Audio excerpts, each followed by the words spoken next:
দক্ষিণ বিএনপির বিপ্লবী সাবেক সাধারণ সম্পাদক বর্তমান আহ্বায়ক যারা মহিলা মধ্যে উপস্থিত রয়েছে ঢাকা মহানগর জাতীয়তাবাদী দলের বিপ্লবী সদস্যদের মাটি ও মানুষের নেতা বৃহত্তর ড্যামরা ঐতিহ্যবাহী সাউথের ছেড়ে যারা তামিলনাড়ু রোগের উপস্থিত রয়েছে বীর মুক্তিযোদ্ধা সাদেক হোসেন খোকা উত্তর সুরে যারা ইঞ্জিনিয়ার ইশরাক হোসেন আরো উপস্থিত রয়েছে। এই এলাকায় বেড়ে ওঠা নেতৃত্ব ঢাকার 7 আসনে দৃঢ় বাংলার প্রত্যাশী জনগণের প্রত্যাশা আকাঙ্ক্ষার প্রতি জনতা যারা হামিদুর রহমান হামিদুর উপস্থিত রয়েছে। উপস্থিত ঢাকা মহানগরের নেতৃবৃন্দ বাংলাদেশ জাতীয়তাবাদী দল ঢাকা মহানগর দক্ষিণের পক্ষ থেকে জানাই অভিনন্দন ধন্যবাদ। নেতৃবৃন্দ এই এলাকায় হাতি হাতি পাপা করে বিভিন্ন অলিতে গলিতে মিছিল করেছে, আপনাদের নেতৃত্ব দেখেছি। আপনারা অসংখ্য লোক আজকে এই বিশাল সমাবেশ আমরা করতে পারছি। আমাদের কিন্তু এত লোকের প্রয়োজন ছিল না।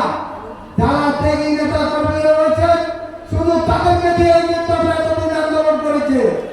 সুতরাং আগামী দিনের আন্দোলন ইনশাআল্লাহ ত্যাগী নেতাদের পাশে রেখে আমরা কর্মসূচি পালন করব এবং বিভিন্ন সাংগঠনিক কমিটিগুলো হবে। সেই আশা ব্যক্ত করে আজকে ঢাকা মহানগর বিপ্লবী আহ্বায়ক ও সদস্য সচিব অনুরোধ করব ত্যাগী নেতা কর্মীদের মূল্যায়ন করবেন, রাজপথের নেতৃত্ব মূল্যায়ন করলে আগামী দিনে আমাদের সফলতা আসবে। সকলকে ধন্যবাদ। বাংলাদেশ জিন্দাবাদ, জাতীয়তাবাদী জিন্দাবাদ। সংগ্রামী সভাপতি, রাজপথে সহযোদ্ধা, সাবেক ছাত্র নেতা, সাবেক যুব নেতা, ঢাকা মহানগর বিএনপির সংগ্রামী আহ্বায়ক জনাব রফিকুল্লাহ বন্ধু মঞ্চে উপস্থিত হয়েছেন। আমাদের পুরান ঢাকা থেকে বারবার নির্বাচিত হয়েছেন মরহুম সাদেক হোসেন উত্তর সুবি ইঞ্জিনিয়ার ইশরাক হোসেন, আমাদের সংগ্রামক, আমাদের আরেক নেতা জনাব যুগ্ম আহ্বায়ক সদস্যবৃন্দ, যুবদল, ছাত্রদল, মহিলা দল, স্বেচ্ছাসেবক সহ বিভিন্ন অঙ্গ সংগঠনের সকল পর্যায়ের নেতৃবৃন্দ, আমার সাংবাদিক ভাইরা, দেশপ্রেমিক প্রশাসনের ভাইরা, আসসালামু আলাইকুম ওয়া রাহমাতুল্লাহি ওয়া বারাকাতুহু। বক্তৃতা দেওয়ার তেমন কিছু নেই। মাহে রমজান মাস, রমজান প্রায় শেষের দিকে।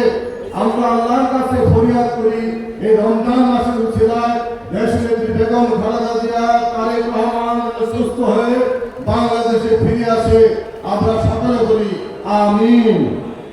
বন্ধুরা আমার, আজকে যে কারণে এই কর্মশালা আপনারা ভালো করে অবগত রয়েছেন, হাসিনা দীর্ঘ 16-17 বছর এই বাংলাদেশটাকে এমন একটি পর্যায়ে নিয়ে গিয়েছিল, আইন শৃঙ্খলা পরিস্থিতি অবনতি, শিক্ষা, স্বাস্থ্য, বাসস্থান, খাদ্য এমন কোন জায়গা নেই যে এই জায়গাটাকে নষ্ট না করেছিল।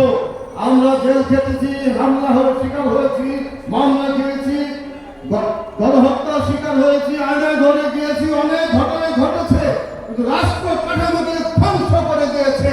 সেই কারণে আপনাদের নেতা তারেক রহমান 31 দফা কর্মশালা ঘোষণা করেছেন, যার মধ্যে একটি কর্মশালা ছিল অত্যন্ত ইম্পর্টেন্ট, যেমন তত্ত্বাবধায়ক সরকার, তারপরে